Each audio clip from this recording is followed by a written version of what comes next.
बिस्मिल्लाहिर्रहमानिर्रहीम। अस्सलाम वालेकुम स्टूडेंट्स, हम अपने इस वीडियो में मैट्रिसेस की ज़रब पढ़ने जा रहे हैं।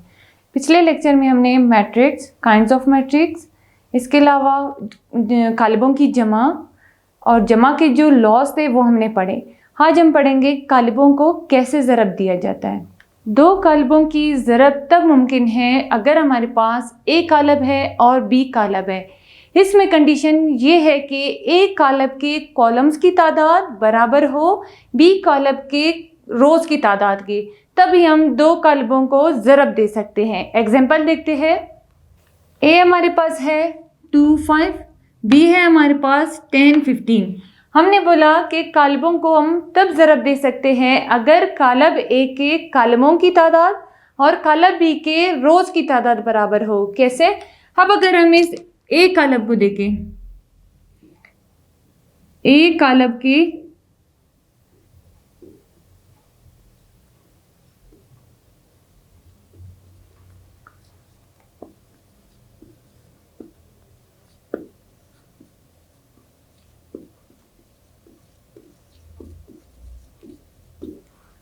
क्या है?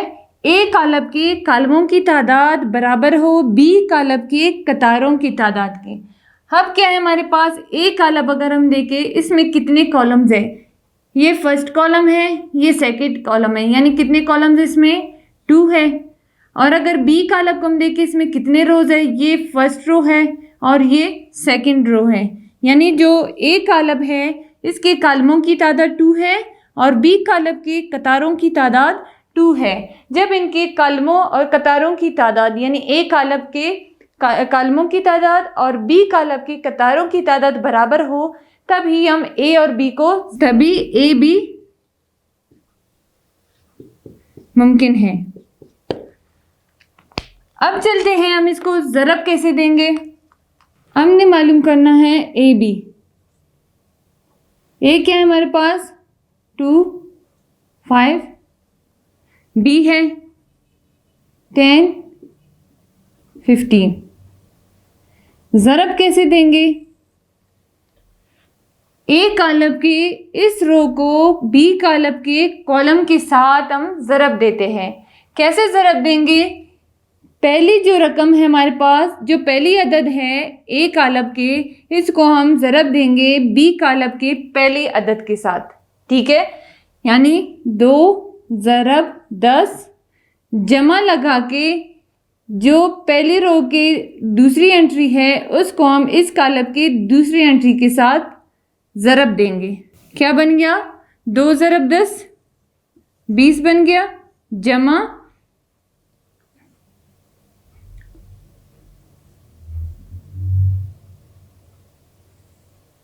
15 को 5 से ज़रब देंगे 75 बन गया। जवाब क्या होगा? 75 में जब 20 जमा करेंगे 95 बन गया, 95। इस तरह से हम दो कालबों को ज़रब देते हैं। ठीक, अब अगर इस तरह का कोई कालब मेरे पास हो, ए कालब ये हो और बी कालब ये हो, अब हम देखते हैं क्या इसका जो मल्टीप्लिकेशन है या ज़रब है मुमकिन है या नहीं है। ए बी फाइंड करेंगे। जो पहली रो है इसको पहले कॉलम के साथ ज़रब देते हैं। ठीक है, पहली रो में हमारे पास 2 डिजिट्स है। ठीक, पहले रकम को हम इस पहले रकम के साथ ज़रब देंगे। 2 ज़रब 10 जमा 5 को हम यहाँ पे कोई ना कोई अदद होना चाहिए जिसे हम ज़रब दें। जब नहीं है 5 ज़रब, इसको हम किससे ज़रब देंगे? जब यहाँ पर कोई अदद नहीं है, यानी हमारे पास ये क्या है, ए के कॉलम्स की तादाद बराबर नहीं है बी के रोज़ की तादाद। यहाँ पे ए के कॉलम्स कितने हैं? 2 है, जबकि बी के कतार कितने हैं? 1 है। ठीक, तभी हम कहते हैं कि किसी भी कालब को हम तब ज़रब दे सकते हैं अगर ए कालब के कालमों की तादाद और बी कालब की कतारों की तादाद बराबर हो, तब हम दो कालबों को ज़रब दे सकते हैं। हम अगर इनकी तादाद बराबर नहीं हो, हम क्यों ज़रब नहीं दे सकते? जैसे हमने यहाँ पे बताया कि जब मैंने इस कालब के पहले रकम पहली अदद को पहली अदद के साथ ज़रब दी, फिर जमा लगा के मुझे दूसरी अदद को ज़रब देने के लिए यहाँ पे कुछ ना कुछ अदद होना चाहिए ताकि मैं दूसरी अदद को भी ज़रब दे सकूँ। जब कुछ नहीं है तो हम कहेंगे कि ए बी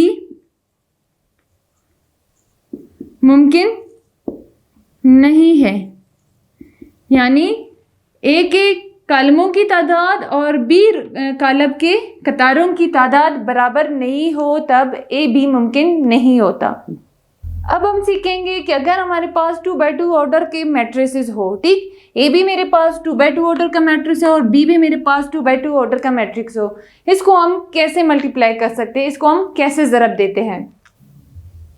ए बी है हमारे पास, ए मैट्रिक्स लिखेंगे, फिर बी मैट्रिक्स लिखेंगे, अब इनको ज़रब देंगे।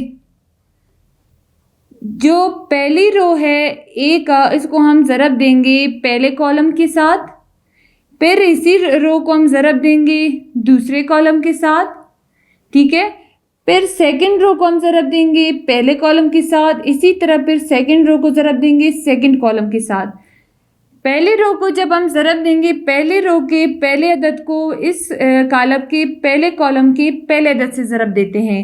2 ज़रब 3 जमा लगा के दूसरे अदद को जो हमारे पास 1 है, 1 है, इसको हम ज़रब देंगे इस कॉलम के दूसरे अदद के साथ, इस तरह। फिर हम दोबारा से इसी रो को इस कॉलम से ज़रब देंगे, पहले अदद को हम पहले अदद से ज़रब देंगे, 2 ज़रब -1 जमा दूसरे अदद को हम इस कॉलम के दूसरे अदद के साथ ज़रब देंगे, 1 ज़रब 5। अब हम आते हैं दूसरे रो की तरफ। दूसरी रो के जो पहली अदद है उसको हम पहले कॉलम के पहले अदद से ज़रब देते हैं, 3 ज़रब 3, ये 3 है, ज़रब 3 जमा लगा के दूसरे अदद को कॉलम के दूसरे अदद से ज़रब देंगे, हमारे पास क्या है -5 है, ज़रब 2। फिर इसी तरह इसी रो को हम इस कॉलम से ज़रब देंगे, 3 ज़रब -1 जमा -5 ज़रब 5। इस तरह से हम इनको ज़रब देते हैं। कैसे? पहली अदद को हमने पहली अदद से ज़रब दे दिया, जमा लगा के दूसरी अदद को हमने इस कॉलम के दूसरी अदद से ज़रब दे दिया, फिर हमने इसी रो के पहले अदद को इस कॉलम के पहले अदद से ज़रब दे दिया, जमा लगा के दूसरी अदद को इस कॉलम के दूसरे अदद से ज़रब दे दिया। फिर आते हैं इस रो की तरफ, 3 को हमने इस कॉलम के पहले अदद से ज़रब दे दिया, जमा लगा के सेकंड अदद को इस कॉलम के सेकंड अदद से ज़रब दे दिया। फिर 3 को हमने इस कॉलम के पहले अदद से ज़रब दे दिया, जमा लगा के -5 हमारे पास जो दूसरी अदद है इसको हमने इस कॉलम के दूसरी अदद यानी 5 से ज़रब दे दिया। अब हम इसको सॉल्व करते हैं। 2 ज़रब 3, 2 3 6 जमा 2 एकम 2, 2 एकम 2, इसके साथ जमा है, इसके साथ माइनस है, जमा माइनस माइनस होता है। हमें पता है अगर हम जमा माइनस के रूल्स देखें, अगर मैं किसी जमा को ज़रब दे दूँ जमा के साथ जो जवाब आएगा वो जमा आएगा। अगर किसी जमा को ज़रब दिया जाए माइनस के साथ, जो माइनस जवाब आएगा वो माइनस में आएगा। अगर किसी माइनस को हम ज़रब दे दें किसी जमा के साथ तब भी हमारे पास जवाब माइनस आएगा। अगर किसी माइनस को हम ज़रब दे दें माइनस साइन के साथ तो हमारे पास जो जवाब है वो जमा आएगा। ये हमारे पास जमा माइनस के बेसिक रूल्स है कि अगर हमारे पास कोई जमा के साथ ज़रब हो रहा है जवाब जमा में आएगा, जमा माइनस के साथ ज़रब कर रहा है तो जवाब माइनस आ जाएगा, माइनस अगर जमा के साथ ज़रब कर रहा है जवाब माइनस में आएगा, और अगर माइनस माइनस ज़रब कर रहे हैं तो उसका जो जवाब आएगा वो जमा में आएगा। सेम इसी तरह ये जमा है हमारे पास, ये माइनस है, जमा माइनस को हम ज़रब देंगे जवाब माइनस में आ गया। फिर जमा जमा जमा 5 एकम 5, 3 तिया 9, ये जमा है ये माइनस है, दरमियान में ज़रब कर रहे हैं, जमा माइनस माइनस 5 दूनी 10। अब आते हैं इसकी तरफ, 3 ज़रब 1, 3 एकम 3 जमा माइनस माइनस 3 जमा माइनस माइनस 5 5 25। इसको आगे अगर हम सॉल्व करें क्या जवाब आता है, 6 जमा 2 8, 5 जमा में है 2 माइनस में है, 5 से 2 माइनस करेंगे 3 आ जाएगा। ठीक है, बड़ी अदद हमारे पास 5 थी, उसके साथ जमा का साइन है तो यहाँ पे भी जमा आ गया। 10 माइनस 9 1 आ गया। 10 के साथ, क्योंकि ये हमारे पास जमा है और ये माइनस है, 10 के साथ चूँकि 10 हमारे पास बड़ी अदद है उसके साथ माइनस साइन है तो यहाँ पे भी माइनस साइन लगेगा। माइनस माइनस जमा हो जाते हैं, 25 में 3 जमा करेंगे 28 बन जाएगा। 25 के साथ अदद साइन कौन सा है, माइनस का है, तो यहाँ पे भी माइनस साइन लगेगा। ये आया हमारे पास ए बी, यानी हमने ए और बी को ज़रब दे दिया तो हमारे पास आखिर में ये हासिल ज़रब कालब आ गया। ठीक है, अब हम पढ़ते हैं मल्टीप्लिकेटिव लॉज ऑफ मैट्रिसेस। जैसे हमने एडिटिव लॉज ऑफ मैट्रिसेस पढ़े थे, अभी हम पढ़ते हैं मल्टीप्लिकेटिव लॉज ऑफ मैट्रिसेस, यानी कालिबों के ज़रब के कवानीन। कालिबों के ज़रब के कवानीन क्या है हमारे पास? सबसे पहला है associative law with respect to multiplication, कानून तलाज़म बलिहाज ज़रब। क्या है हमारे पास कानून तलाज़म कि अगर ए मैट्रिक्स ज़रब हो रहा है बी सी मैट्रिक्स के साथ तो ये बराबर होगा a b into c matrix के, कि ए मैट्रिक्स है मेरे पास, जब मैं बी सी मैट्रिक्स को मल्टीप्लाई करूंगी जो उसका हासिल ज़रब कालब आएगा, जब उसको हम किसी ए मैट्रिक्स के साथ या ए कालब के साथ ज़रब देंगे, इसका जवाब बराबर होगा, अगर हम पहले ए बी कालब को ज़रब दे, इसके हासिल ज़रब कालब को सी कालब के साथ ज़रब दे, तो दोनों का जो हासिल ज़रब कालब आएगा बराबर होगा। ठीक, यानी इसका जो हासिल ज़रब कालब है बराबर होगा इसके हासिल ज़रब कालब के। अब हम इसको एग्जाम्पल के थ्रू सॉल्व करते हैं। मिसाल ले लेते हैं, ए कालब है मेरे पास 2 1 3 4, बी कालब है 1 0 3 1 और सी कालब है 3 2 1 4। ठीक है, सबसे पहले हम लेफ्ट हैंड साइड लेते हैं। लेफ्ट हैंड साइड क्या है हमारे पास? ए इंटू बी सी। जब इस तरह की कोई कंडीशन आती है तो हम सबसे पहले जो ब्रैकेट के अंदर मौजूद होते हैं हम उसको सॉल्व करते हैं। बी सी ले लेते हैं, बी कालब 1 0 3 1 ज़रब सी कालब 3 2 1 4।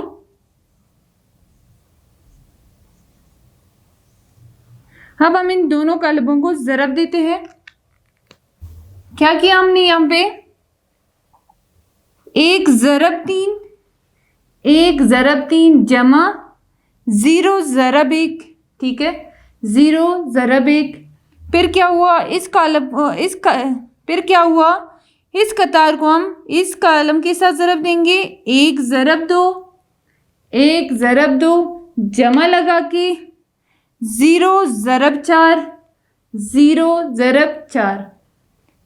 3 ज़रब 3 दूसरी रो की तरफ आ रहे हैं, दूसरी रो को पहले कॉलम के साथ ज़रब देंगे, 3 ज़रब 3 जमा लगा के 1 ज़रब 1। ठीक है, फिर इस रो को हम इस कॉलम से ज़रब देंगे, 3 ज़रब 2 जमा लगा के 1 ज़रब 4 यानी 1 ज़रब 4। इस तरह हमने इसको ज़रब दे दिया। अब सॉल्व करते हैं इसे।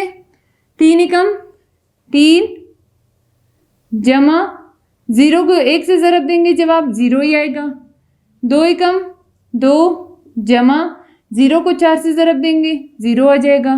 3 तियम 9 जमा 1 एकम 1, 3 दूनी 6 जमा 4 एकम 4। क्या है हमारे पास जवाब? 3 जमा 0 3, 2 जमा 0 2, 9 जमा 1 10, 6 जमा 4 10। अब हमारे पास तो ये बी सी आ गया। अब हम क्या करेंगे? ए इंटू बी सी, यानी इस कालब के साथ अब हम ए कालब को ज़रब देंगे। ए कालब है हमारे पास 2 1 3 4, इसको ज़रब देंगे हम इस कॉलम के साथ, यानी BC, जो BC का हासिल ज़रब आया था 3 2 10 10।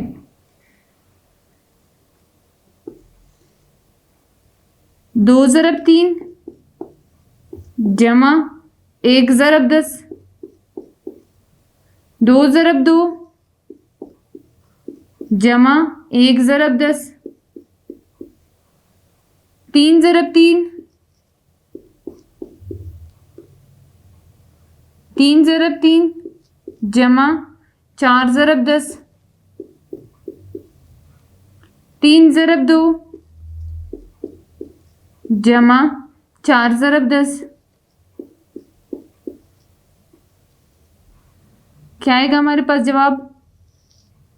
2 तिया 6 जमा 10 से कम 10, 2 दूनी 4 जमा 10 से कम 10, 3 तिया 9 जमा 4 दिया 40, 3 दूनी 6 जमा 4 दिया 40। अब अगर इसको सॉल्व करें क्या जवाब आएगा? 10 जमा 6 16, 10 जमा 4 14, 40 जमा 9 49, 40 जमा 6 46। ये हमारे पास आ गया लेफ्ट हैंड साइड का आंसर। इसको हम इक्वेशन नंबर 1 का नाम देंगे। अब हम सॉल्व करेंगे राइट हैंड साइड। सबसे पहले हम ब्रैकेट के अंदर जो मौजूद है उसको सॉल्व करेंगे। AB 2 को ज़रब देंगे 1 के साथ, 2 ज़रब 1 जमा 1 ज़रब 3, 2 ज़रब 0। इस रो को हम इस कॉलम के साथ ज़रब देंगे 2 ज़रब 0 जमा 1 ज़रब 1। फिर इस रो को हम इस कॉलम के साथ ज़रब देंगे 3 ज़रब 1 जमा 4 ज़रब 3, 4 ज़रब 3, 3 ज़रब 0 जमा 4 ज़रब 1।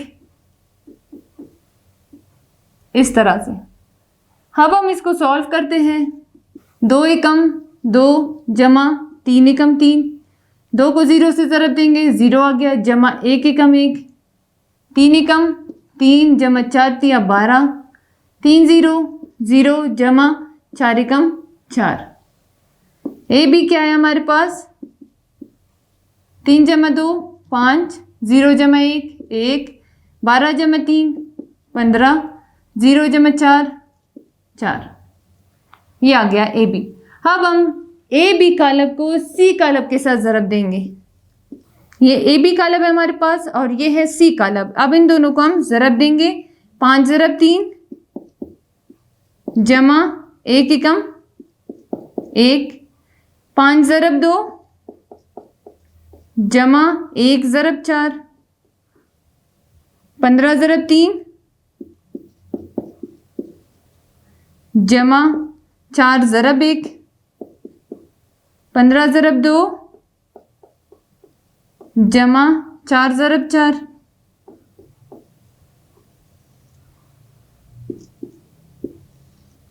पाँच दिया 15 जमा 1 एकम 1, 5 दूनी 10 जमा 4 एकम 4, 15 तिया 45 जमा 4 एकम 4, 15 दूनी 30 जमा 4 चौके 16। यह आ गया हमारे पास। अब अगर हम इसको सॉल्व करें क्या आएगा? 15 जमा 1 16, 10 जमा 4 14, 45 जमा 4 49, 30 जमा 16 46। इसको हमने इक्वेशन नंबर 2 का नाम दे दिया। ठीक है, पहले हमने लेफ्ट हैंड साइड को सॉल्व किया, राइट हैंड साइड को सॉल्व किया। लेफ्ट हैंड साइड को जब हमने सॉल्व किया हमारे पास ये आंसर आया, और राइट हैंड साइड को जब हमने सॉल्व किया हमारे पास ये कालब आया। अब हम अब हम क्या करेंगे, इक्वेशन नंबर 1 और इक्वेशन नंबर 2 का मवाजना करेंगे। कैसे?